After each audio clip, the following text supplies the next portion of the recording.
Kamu motong ayam. Motong ayam harus sekaligus shred jadi. Jangan sampai nyuwun sewu 2 kali. Jangan-jangan misalnya gini, ayam tak potong, pas ke kiri separuh, ya ke kiri separuh hulkumnya. Pak Arifin datang, Assalamualaikum Gus Pak, waalaikumsalam, terus santai jagungan dulu. Jagungan sampai pesonya itu nggak meneruskan. Bareng-bareng balik salam, ingat lagi loh ayam saya ini.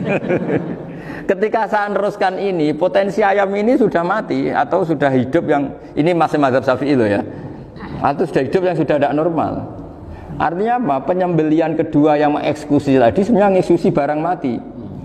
Yang penyembelian pertama tidak bisa dikatakan penyembelian karena tidak sampai mati. Penyembelian kedua berstatus setengah mati. Nah, kalau seperti itu maka haram.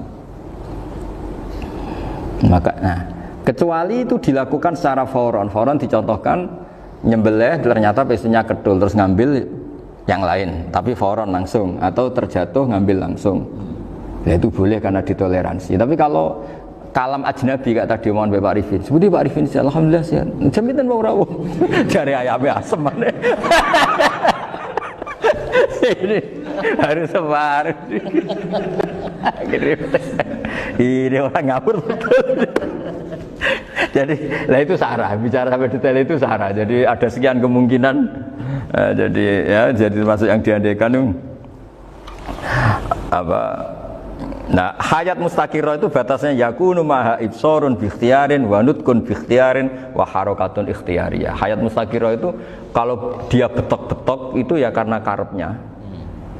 Maksudnya gini, gamane cara roh pitik wedok engkek yo cek karepe dhewe.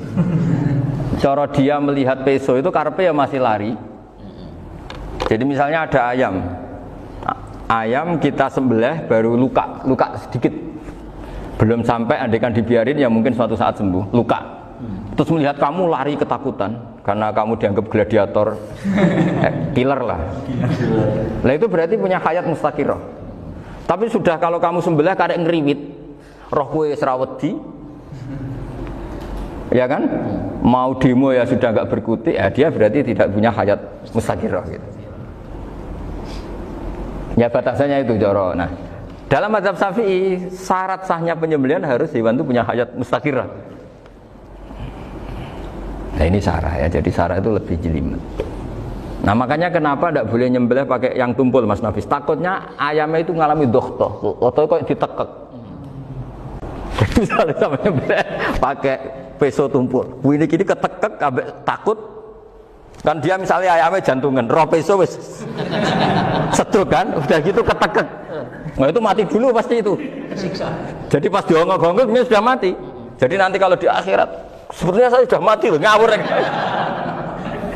Wah apalagi nganggo keris naga sosro, wah itu sudah gereng sakti kan diginikin tok sudah mati kan.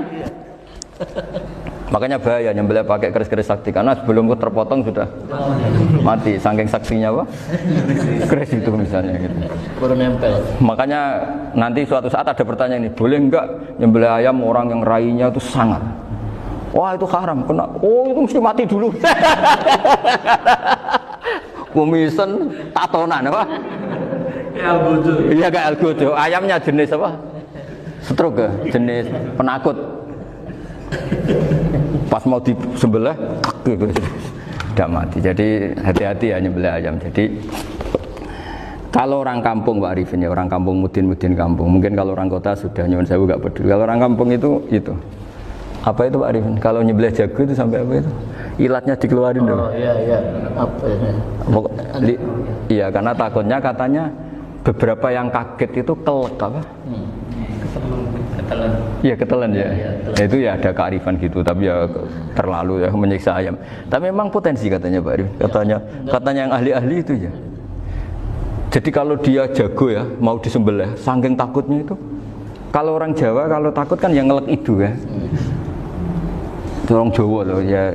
Itu kalau orang takut kan kadang apa kayak. Nah ayam itu nak ketakut. Kadang ininya terus apa? Lidahnya masuk. Akhirnya pas disembelih ini enggak kena. Nah, makanya terus banyak mudin yang punya ikhtiar tadi. Pernah lihat Bapak yang ayam jago itu? Ilatnya dikeluarin. Ya, itu ya tidak wajib cuma tidak bisa kita salahkan. Tapi kata penyembelih-penyembelih yang lain tak tanya, eksekutor yang lain, poe rodok dipenek Gus. Iku wis ra iso.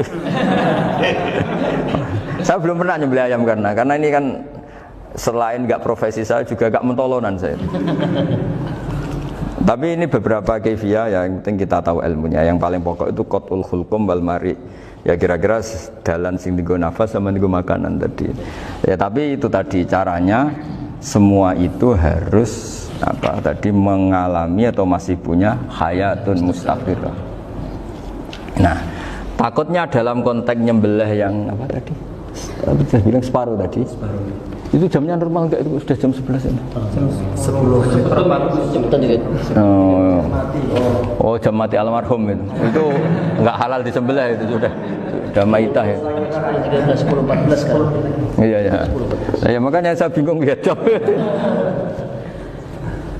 Ya jadi itu Pak Wafa ya, pentingnya sarah itu seperti itu. Matan itu kan asal nyembelih saja, tapi di sarah diterangkan jangan hanya nyembelih, yang disembelih harus ada hayatun mustaqirah, karena dikatakan penyembelihan adalah menghilangkan nyawa dengan cara yang syar'i. Nah, kalau nyawanya saja sudah hilang bukan nyembelih gitu. Nah potensi itu ada ketika jago kamu sembelih pakai yang tumpul, ini ada doktoh. Loh, hewan itu juga kayak manusia loh, karena punya hati, ketika takut bisa saja mati. Nah takutnya ulama kan ini ngalami doktoh, kayak orang ditekek kan mati kan, ditekek kaget. Contoh gampang gini, orang ditekek perempuan kemungkinan mati itu kecil, karena murni hanya ngalami pernafasan. Tapi nak ditekek wong gagah tatonan kan terus dua reaksi tubuh, takut sama gak bisa bernafas, itu kan lebih cepat apa? Mati. Kira-kira kan gitu. Lah ini sudah takut dongok-dongok itu kan nyiksa.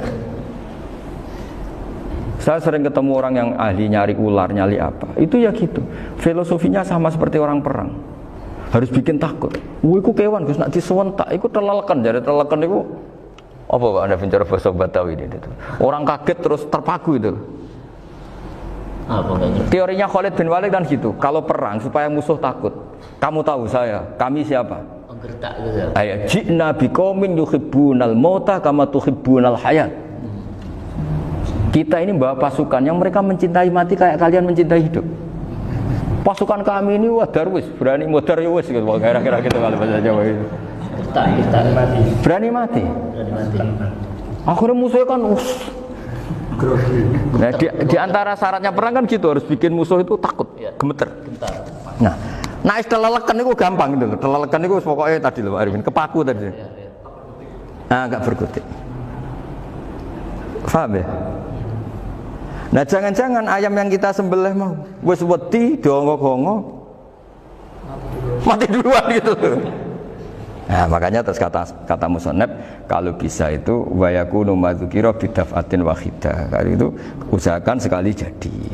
Tapi itu bukan berarti syarat sahnya harus sekali jadi. Kira-kira karena tadi gak kebayang kan kalau baru separuh tak Assalamualaikum Gus Pak, waalaikumsalam Pak Arifin, sebuti kabarnya. Baru itu terus ingat, diteruskan lagi, kemungkinan ini sudah mati apa? Nah makanya ya tapi lagi-lagi ini sarah ya, tak baca Bismillahirrahmanirrahim wa yakunu qad umadzukira daf'atan wahidatan la fi daf'ataini fa innahu yahrumul masbuh hina idin. Kalau dua kali, tapi dua kali maksudnya yang satu kali ini mengakibatkan kematian, dikatakan penyembelihan belum sempurna, dikatakan hidup toh nanti pasti mati, berarti tidak mengalami hayatun mustaqirah. Paham ya? Jadi ini semoga dapat barokah dari para ulama.